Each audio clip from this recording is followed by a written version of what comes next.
In the near future, sinkholes begin appearing all over the world, causing explosions that send society into an utter state of panic.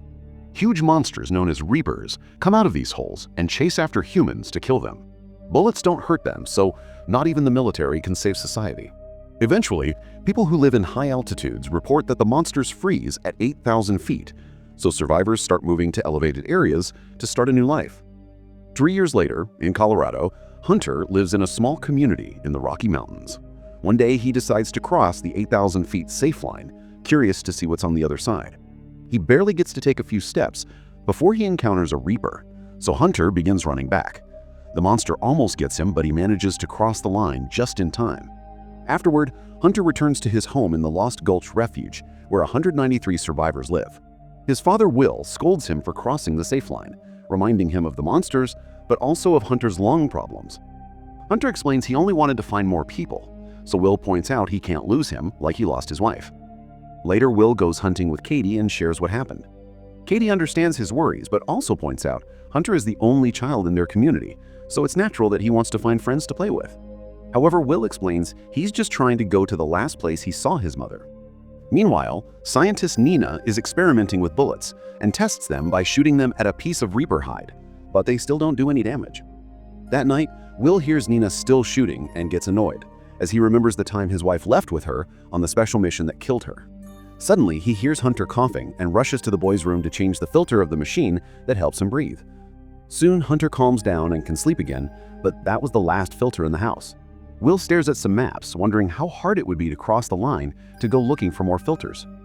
On Hunter's birthday, Will manages to get the community's last box of mac and cheese to give his son a treat. While they cook, Hunter wonders why they don't use the radio anymore. Will explains they need to save electricity, so they use flags to communicate with other refuges. Hunter thinks this is sad because talking to people is important. That night, Hunter begins coughing again, and Will has no choice but to give him an injection. After Hunter falls asleep again, Will goes to see Nina to tell her he'll leave for Boulder in the morning to look for filters for his son. He claims he's found a safe road, but Nina doesn't believe him because she has the area memorized. It turns out her old lab is in Boulder. Will wants her to come with him because she studied the Reapers for years and survived the last trip she made. However, Nina points out she only got lucky, and Will's wife did die during that trip. Refusing to give up, Will tells her about a mine that goes through the mountains, yet Nina thinks that's worse because the Reapers can trap them there and still refuses to go. After Will leaves, Nina works on modifying a compass, but she can't stop thinking about the death of Will's wife, which leaves her in tears. Meanwhile, Will asks a neighbor to take care of Hunter before going to the gun store to get a bunch of weapons. Katie shows up and announces she's going with him, not caring about his protests. Nina also gives in and agrees to come, while mocking Katie because she has no experience and will be a burden. Will says goodbye to Hunter and promises he'll come back, but the boy points out his mom said the same thing. The trio finally leaves, and Nina continues to be rude to Katie, so Will tells her to behave. Nina then explains that Reapers emit high bioelectromagnetic pulses, and her modified compass can detect them when they're within a half mile. After a long walk, they find the Elba Fire Road and the 8,000 feet line. Once the compass confirms there are no monsters nearby, the trio crosses the line and starts going down. Moments later, they find some abandoned trucks, so they search them for supplies. They get some flares, ammo, and even a grenade launcher that Katie knows how to use. Nina also finds a Reaper scale and takes some time to gather a sample. When Katie tries to rush her, an argument ensues, and Nina accuses her of trying to get into Will's pants. A furious Katie pushes her against a truck and reminds her that Nina killed Katie's best friend, referring to Will's wife. The women start punching each other, and Will has to separate them before it gets worse. The group keeps traveling and is surprised to find a bunch of horses in the forest, which means the Reapers only attack humans for some reason. Eventually, they make it to Alta Vista ski area, where they plan to use the chairlift to travel to the mine safely. At that moment, Nina's compass indicates that there's a monster nearby, and they see something shaking the forest trees. Will immediately climbs to the top of the lift and starts working on activating the backup generators, while the women stay on the ground to offer cover. Katie panics when she sees the monster approaching and shoots a few grenades that cause some explosions but do no damage at all to the Reaper. Will finishes connecting the generator, and Nina hits the switch before getting on a chair, where Will immediately joins her. They open fire at the Reaper as it gets closer, while Katie begins climbing the tower to reach the chairs too. The monster jumps on the cables and makes the chairs shake, but the duo manages to hold on. Katie waits for the right moment to jump, but unfortunately misses the chair, so Will has to catch her mid-air. Nina runs out of bullets right before the monster makes the cable shake again, causing all three of them to fall to the ground. They immediately start running and manage to cross the line into the 8,000 feet area right before the monster can catch them. Since it's getting dark, the trio decides to stay on the ski resort for the night. While they share a drink, Nina points out that when the Reapers appeared, they killed 95% of the world's population without stopping to eat or sleep. Predators kill to eat, but the Reapers kill humans for fun and don't attack other animals. This makes her wonder if they were sent specifically to get rid of humanity. After the women fall asleep, Will remembers again the last talk he had with his wife, who really trusted Nina's skills to find a way to kill the Reapers. The next day, the group finally makes it to the mine where Will used to work. He explains that both ends of the tunnel are above 8,000 feet, but the lower levels do go below the safety line, which isn't received well. The tunnels aren't properly sealed, so the creatures could still find them, not to mention Nina's compass won't work underground. They've come this far though, so Nina and Katie have no choice but to keep following Will. Wearing construction helmets for light, the trio enters the tunnels and spends a few hours walking in silence. Unfortunately, they're forced to stop when they discover the main tunnel has been closed because of a cave-in. Will announces they'll have to go down level 7, which means they'll walk under the line for 1,000 yards. After getting startled by some bats, the trio takes the stairs and enters the new tunnel, walking as fast as possible to avoid trouble. Suddenly, they hear a noise and cover the lights on their helmets, but it's too late. There's a Reaper in the tunnel and it's already seen them. The group immediately starts running while Katie shoots the occasional grenade, hoping to slow the monster down.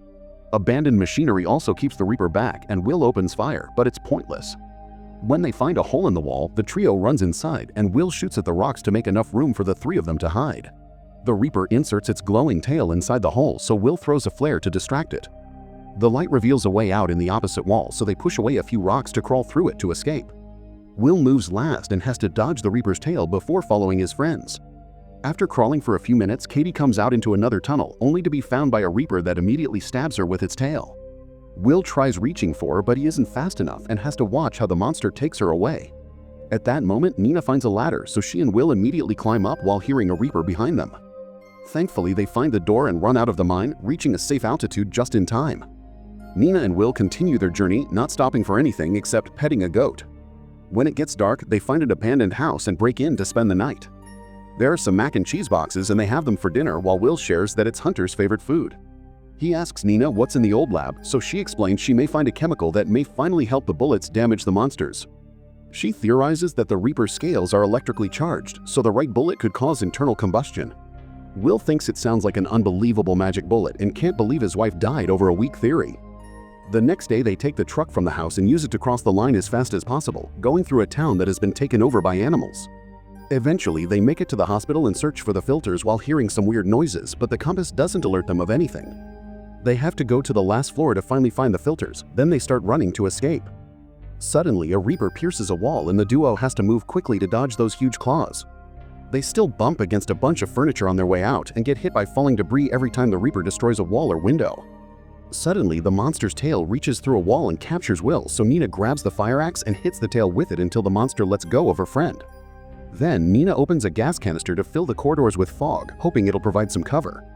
This gives Will an idea, so he waits for the Reaper to come close enough and shoots a bunch of oxygen tanks. It causes an explosion that sends the monster flying through the window. The creature isn't moving anymore, but they can't be sure if it's dead or unconscious, so they need to hurry. Will wants to go back, however Nina convinces him to help her get to the lab so she can finish her bullets. After the duo leaves on the truck, the Reaper wakes up. Moments later, they make it to the lab and Nina starts mixing chemicals while Will keeps watch. On one of the desks, he's shocked to see a picture that reveals Nina used to have a family she never talks about. Nina cries as she explains that on the day the world ended, she had been working and couldn't be with her family. She feels extra guilty because her son had a soccer game that day and she chose not to go. Nina also admits she hates herself for causing the death of Will's wife, but Will assures her it was nobody's fault. When Nina finally finishes her bullet, she tests it on the hide and nothing happens. She tells Will to go back to his son, but she's staying to keep on experimenting until she finds a solution or the Reapers kill her. Will leaves on his truck while Nina tries another bullet mix, but it doesn't work either. She's so distracted that she doesn't notice her compass reacting. At that moment, she hears some noise but also realizes there's a certain chemical combination she hasn't tried, so she hurries to mix it as her last hope. Meanwhile, the truck accidentally pops a tire and loses control until it falls on its side. Will is unconscious for a few moments but wakes up when he hears a monster coming. He has to kick off the truck window to get out and starts running as the Reaper chases after him. Going up the hill is hard for his body after the crash, and by the time he's about to cross the safe line, a second Reaper is blocking the way. Will desperately opens fire to no avail and loses hope, but at that moment Nina shows up and shoots her new bullets. A strange explosion happens full of smoke and electric charge, confirming her theory. Nina quickly shoots all the Reapers, killing them in seconds even when they try to run away. Then she grabs a piece of the Reaper's body and shows Will the mechanical parts, confirming these beasts are robots that were programmed to kill humans. When Will asks who sent them, Nina theorizes it was aliens. Later, when the duo returns to their refuge, Will reunites with Hunter and Nina raises a pirate flag to announce she's discovered a way to fight. Soon, survivors gather to build tons of special bullets, and Will finally uses the radio again to send their message of hope everywhere. Nina also keeps monster bodies to keep on studying them. Once everyone's armed, the survivors enter the forest and kill as many Reapers as possible to retake the land. One night, Will and Nina look at the sky with a telescope and notice 3 mysterious lights approaching Earth.